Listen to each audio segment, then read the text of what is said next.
is Melissa Hoffer. I'll give you a little bit of my background, and Beth actually, I don't know how we even got on the subject. I came in looking for organic stuff and asking a couple questions, and then this is how I ended up here.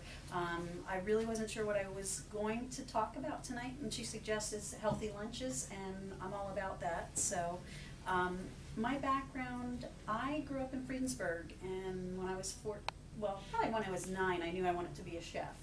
That's just what I wanted to do. So I worked in restaurants.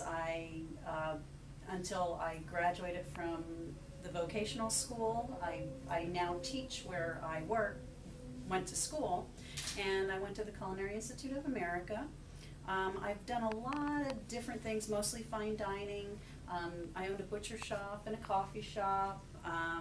I teach food safety on the side, and I just love it. I love working with students. I love giving people new ideas, and because a lot of people, as soon as they hear you're a chef, they're like, oh well, and then they immediately start asking me questions, which is a good thing, and I like it. I thought healthy lunches, I used to be 104 pounds, and then I put on 30 pounds of cookies. I don't know, I derailed somewhere when I turned 34, and I don't know why, so I'm trying to get back into a little more healthful eating. I think I just let my guard down a little bit and started eating sweet stuff. So my favorite thing, and probably kids, when you think of kids, now my daughter will go out and critique, creme brulee and stuff, because that's just, I have had her in many, many different restaurants, but I know that not a lot of kids are very practiced at eating different kinds of foods. So I thought, well, chicken is a good one. I have a couple of handouts here at the end. Do you want to take one, or if you want to take one now?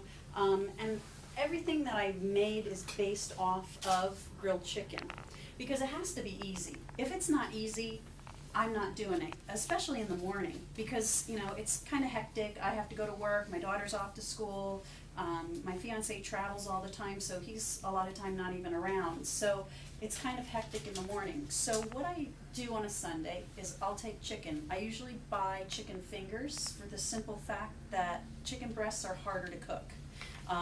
The one end's real dry where the other end is barely done. So I usually get the fingers and just marinate them in a just basic marinade. You could use just a plain old soy sauce, a little honey. I like to throw in a little curry powder. If you don't want the sodium in the soy sauce, you can use lemon. A marinade, it doesn't have to have oil in it. If you put oil in marinades, a lot of times it'll actually help your stuff burn a little more, because the oil drips down and it flares up. So it's actually more healthy and better for your product not to have oil in it. Because I tend to put a lot of oil and fat in things, just because I grew up in a house that's where we did that, So when I can eliminate it, I do. And curry powder has a sweet kind of flavor to it, so that adds to the sweetness. You could add a little bit of honey also, don't have to. So I'll marinate that, maybe do it on Saturday night, bring it out on Sunday, grill everything. I'll cool everything, chop it up, and put it on a cookie sheet and put it in the freezer. The reason why you do that, and you could do that with anything, any vegetables, is when you then put it in your bag to store it, it doesn't freeze into one big lump. It's then chunks. In the grocery store, when you buy a bag of corn, it's all different pieces. They freeze it and then put it together. So it's just that much easier on you in the morning to get it out. So if you look here, we have grilled chicken,